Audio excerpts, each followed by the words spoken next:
कश्मीर के मुख्यमंत्री उमर अब्दुल्ला का बड़ा बयान। दरअसल उन्होंने कहा कि पाकिस्तान के कब्जे वाले भारतीय क्षेत्र को वापस लेने की बात तो ठीक है, पर लद्दाख के उस हिस्से का मुद्दा क्यों नहीं उठाया जाता जो चीन के पास है। दरअसल उमर का बयान उस मामले से उपजा जिसमें पाकिस्तान सेना प्रमुख असीम मुनीर ने कश्मीर को पाकिस्तान के गले की नस बताया था।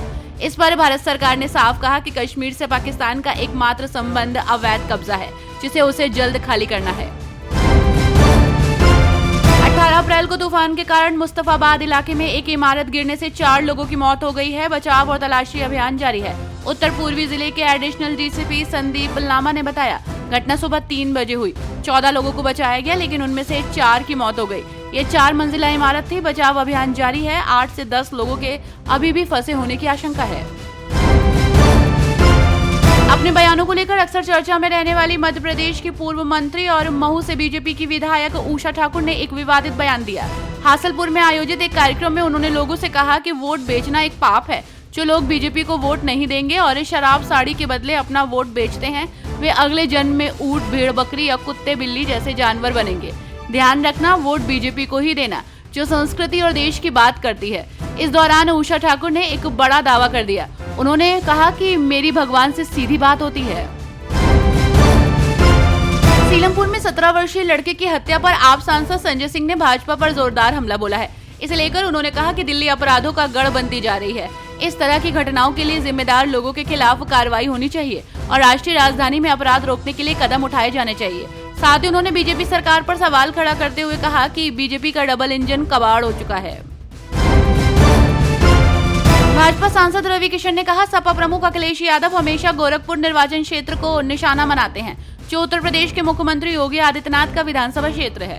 पूरे उत्तर प्रदेश में ऐतिहासिक काम हो रहे हैं, चाहे वो वाराणसी हो, गोरखपुर हो, लखनऊ हो। 2027 के चुनावों में समाजवादी पार्टी बड़े अंतर से हारेगी। गोरखपुर पर्यटन का बड़ा केंद्र बनकर उभरा है। गोरखपुर में काफी विकास हुआ है। झारखंड में पिछले साल 14.5 लाख किसानों ने केसीसी लोन लिया, लेकिन औसत राशि केवल 30,000 रुपए है। कृषि विभाग इस राशि को बढ़ाकर 1 लाख करने का लक्ष्य बना रहा है। साथ ही विभाग की ओर से कुल 18 लाख किसानों को केसीसी लोन देने का लक्ष्य निर्धारित किया गया है। सरकार 1,60,000 तक का लोन बिना दस्तावेज के देने का निर्देश दे रही है। दिल्ली की मुख्यमंत्री रेखा गुप्ता पदभार संभालने के बाद से लगातार एक्टिव मोड में नजर आ रही हैं। वहीं इसी बीच उन्होंने लोक निर्माण विभाग मंत्री प्रवेश वर्मा के साथ क्षेत्र सहित राष्ट्रीय राजधानी में जल भराव वाले प्रमुख स्थानों का निरीक्षण किया। इतना ही नहीं, इस दौरान उन्होंने नाले का निरीक्षण करते हुए एक अफसर को फटकार भी लगा दी। असम में अगले महीने पंचायत चुनाव होने वाले हैं। ऐसे में सभी दल अपनी अपनी तैयारी में जुटे हैं। ऐसे में कांग्रेस पार्टी ने असम में होने वाले पंचायत चुनाव को लेकर ताल ठोक दी है। पार्टी ने इसके लिए घोषणा पत्र जारी कर दिया है। आपको बता दें कि असम प्रदेश कांग्रेस कमेटी के अध्यक्ष भूपेन कुमार बोरा और पार्टी के वरिष्ठ नेता एवं पूर्व सांसद रिपुन बोरा ने गुवाहाटी के राजीव भवन में आयोजित एक कार्यक्रम के दौरान पार्टी का घोषणा पत्र जारी किया। केंद्रीय मंत्री राजनाथ सिंह ने महाराष्ट्र के मुख्यमंत्री देवेंद्र फडणवीस के साथ छत्रपति संभाजी नगर में महाराणा प्रताप की प्रतिमा का अनावरण किया। लोगों को संबोधित करते हुए केंद्रीय रक्षा मंत्री राजनाथ सिंह ने कहा कि उनके आदर्श इस्लाम और मुस्लिम विरोधी बिल्कुल नहीं थे। छत्रपति शिवाजी महाराज की सेना में भी मुस्लिम समुदाय के लोग थे।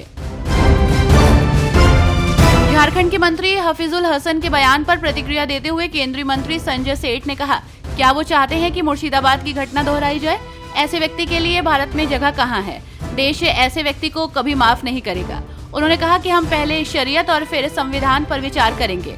केंद्रीय मंत्री संजय सेठ का कहना है कि हफीजुल हसन लगातार देश और बाबा साहब अम्बेडकर के संविधान के खिलाफ बयान देते हैं। उन्होंने हिंसा की धमकी दी। उनके खिलाफ देशद्रोह का मामला चलना चाहिए।